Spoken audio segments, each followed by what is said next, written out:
sometimes we spend money on things we think we're going to use more than we actually use. And sometimes we buy things we think we might need, and we spend money on these just in case items. And then we end up with financial guilt and clutter. If you have ever felt financial guilt about anything you've bought, then this video is for you. I'm going to share with you 2 things I'm carrying financial guilt with right now, today, and 6 steps to help you power through it. Welcome to the channel. My name is Erica Lucas. I share videos about making life simple. And if you are looking to simplify your life, let's walk that journey together. You can subscribe below or visit me over on my website for blogs and free downloads at ericalucas.com. Facing an item that carries financial guilt for you. Defeating the hold the financial guilt has on you and then releasing it from your home it's a major sense of triumph. However, it's possible to get stuck when decluttering with financial guilt. Beating yourself up for spending money on an item that you didn't use can hold you back from actually letting go of the thing you don't even want anymore. And that's where I currently am stuck about this camera. I spent $700 on this awesome camera that I don't use. I thought I would use it considerably more and get the value that I perceived I would get when I decided to buy it. But I simply use the camera on my phone instead. It's just easier, it's less bulky, and I want the flexibility and the portability of using my phone to film and edit and upload. I could sell it, but financial guilt is holding me back because if I do end up using it, I absolve myself of the guilt. And I'm rationalizing the decision to hang on to it with this just in case mindset. Just in case I change my filming process and I want this camera, then great, I have it. And back onto the shelf it goes. Getting stuck is hard when we're decluttering. Sometimes we look at a pile or a messy drawer and we decide what to get rid of from it. The decision-making process can stall your decluttering progress and cause you to feel stuck. This encounter is known as a decluttering roadblock.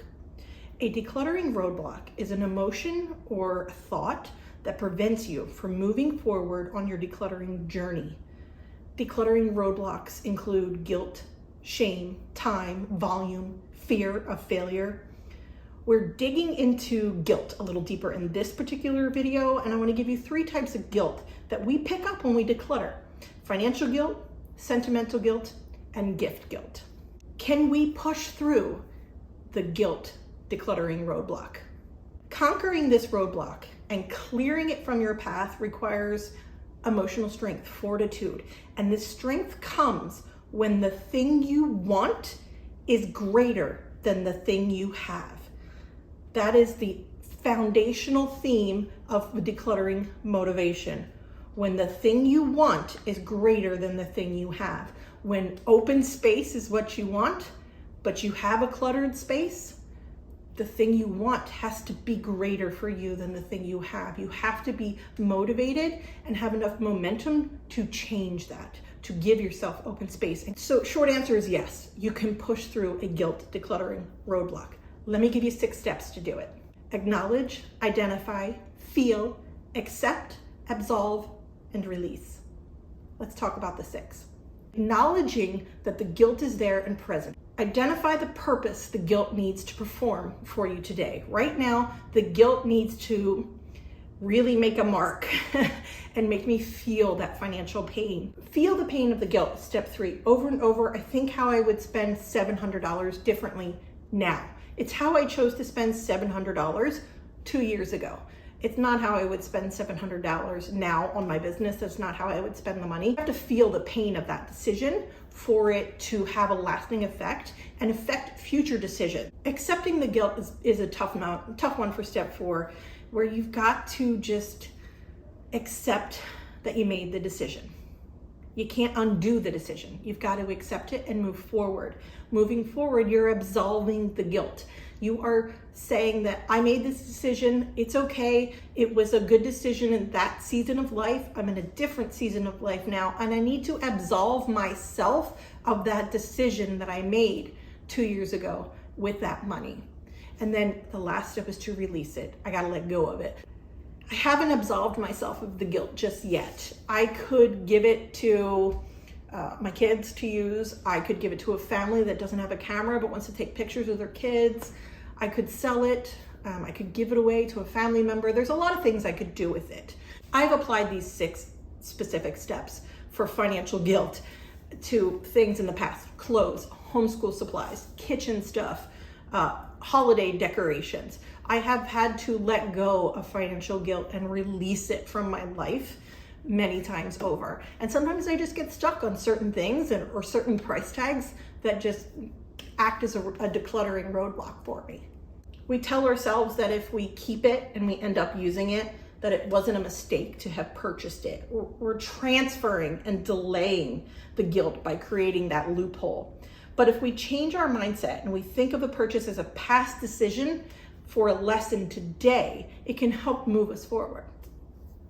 That pain is going to leave a mark, and you want it to leave a mark. You want the pain from financial guilt to leave a mark, so it changes your future decisions. So it makes you think twice about a decision that you're going to spend money on. The second thing I want to share with you is socks, and we're going to work through this one together because it's a smaller financial guilt mark that it's going to leave. But I have about $75 worth of children's socks sitting in a bag that no one is wearing because my kids just don't wear socks like I thought I would need. This is already too complicated for my liking. This is our sock bag. I got this bag, it says honoring Mother Earth. I got this bag when I bought a dress from Christy Dawn.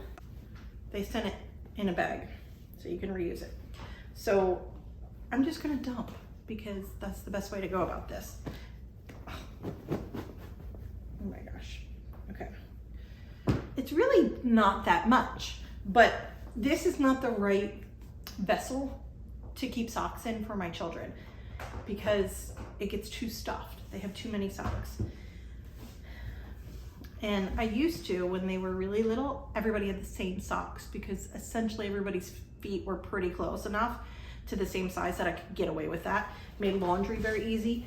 They're all really different shoe sizes now. So that's how we ended up here. Okay, so the first thing I'm gonna do is pull out sports socks. These are sports socks for my oldest son. I'm thinking I could put these in his sports bin. That makes the most sense. That right there helps a ton, doesn't it? This is a baseball sock, okay? Don't need that. Anything that doesn't have a match is going away. I have a lot of Paw Patrol socks without a mate. They're not gonna survive without a mate, so those will go in the trash. Okay, so when I take those out, okay, this is all I actually have left for socks. Not that bad. I can actually use this bag. If you don't like fill it to the max, this is a proper solution for my children. Done. He doesn't need 7 pairs, but that's okay because they're just gonna go in his sports bin. And now processing that bag had been bugging me because socks in on the floor, the kids just weren't getting socks out because it was too hard to navigate. And now I don't feel so bad about the money spent on socks because I processed it, and I'm not gonna keep socks that don't have a match. I have to let go of socks that don't have a mate and I've spent money on. It is what it is. I gotta let those go. That's a small decision financially that carried financial guilt for me every time I walk by that bag. Now I can walk by that bag and feel a whole lot better about it because I have absolved myself of that decision by doing this. And now I'm releasing myself of the guilt of money spent on too many socks because they're socks and life goes on and you gotta let go of some things sometime. I hope to be able to go through this completely with the camera someday, but right now I can tackle socks and feel good about it. And one day at a time, one box at a time, one pair of socks at a time. Works for me.